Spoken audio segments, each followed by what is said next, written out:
আমি কি আপনার শাড়ি চুরি করে নিয়ে যাচ্ছি নাকি? যত সব।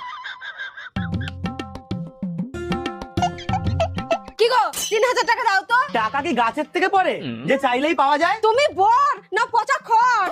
বউয়ের একটা শখ মেটাতে পারে না যখন বিয়ে করেছিল কেন? ঠিক আছে, গাড়িটা পরিষ্কার করে দাও, তারপর দেবো।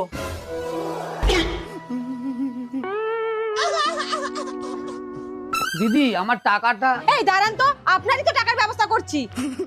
দিদি, দিদি, তুই কালকে যে লটারির টিকিটটা কাটলি না, হ্যাঁ ওইটাতে পুরস্কার হয়েছে।